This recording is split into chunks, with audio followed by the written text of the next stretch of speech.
Kris Kolluri is the CEO of New Jersey Transit, on the side of trying to get these trains up and running and figuring out how to pay for that. So, Kris, when I say strikes work, it's because we've seen in recent years when there are either labor stoppages or the threat of labor stoppages when it really matters. I'm thinking of casinos that I cover right before F1. Deals get done. Is this a deal that's going to get done? It will get done, but let me just sort of, all the sectors you put up on your screen a few seconds ago, they're all the private sector, or at least most of them are.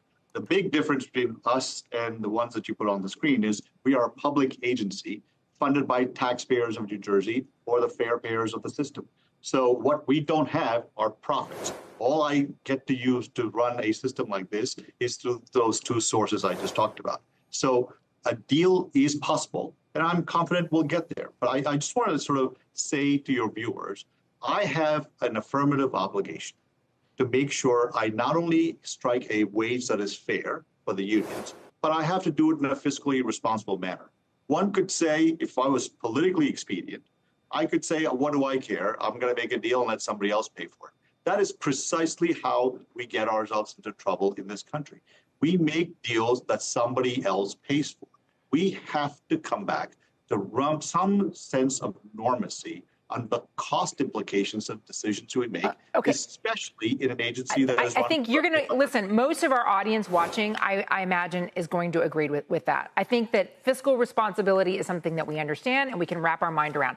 My question is, since you're working on the public dime, how do you get to yes? In what way is what the engineers asking for unfair? And how do you get back to having these trains running? Because they are truly the engine of commerce in the greater New York. Now, Brian's shaking his head. No, they're not.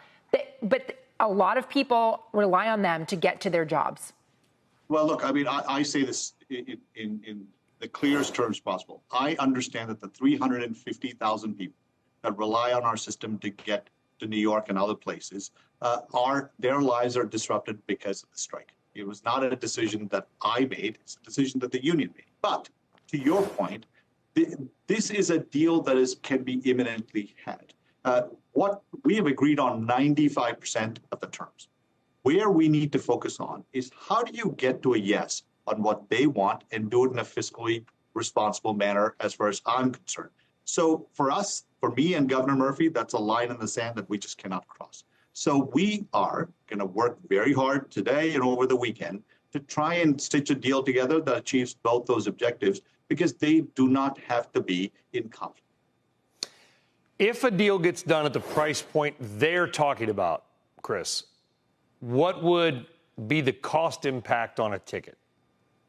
So, look, I mean, this is so let me not get into what is actually happening in the negotiation table, but I'll just give you a broad sense of how I think about it. If a deal in abstract terms costs $20 million, let's say just for them, and if I now have to give that very same deal to others, and the cost of that is $300 million, you could see the amount of money that I need to generate from either fares or from the corporate transit fees have to be enormous. That is precisely what I'm trying to wrestle with. This isn't my insensitivity towards their plight or their need. It's just I'm trying to make sure I can run a system at the end of this process. And quickly, as somebody that took the train every day for more years than I want to count, how do we make their work experience and our commuting experience better, Kris? Because we know the Portal Bridge in Newark gets stuck open. Amtrak's got a problem. Guess what? We leased the rails from Amtrak. Then we got to get it delayed. People are sleeping in the bathrooms. There's fights. Like, how do we fix that stuff? So, Brian, first of all, I appreciate you taking the train every day, and that means a lot to us.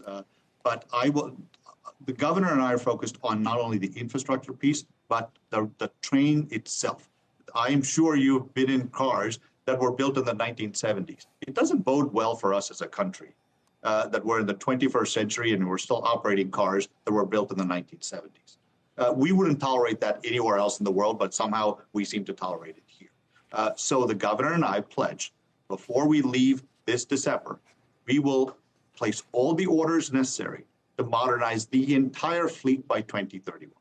That's how you increase and improve the experience for riders such as yourself, and frankly, for all our employees. I'm personally focused on customer service. Look, Brian, I'm sure you've been on one of those multi-level cars that you couldn't see out the window. It drives me crazy. I don't understand why we can't fix it. So I have now made it my mission. Even though I'm only here for a year, we're going to fix all those windows within 3 years. This is a street day-by-day battle, and you have to be obsessed, as I am, to try and move the needle every single day so the customers have a good experience.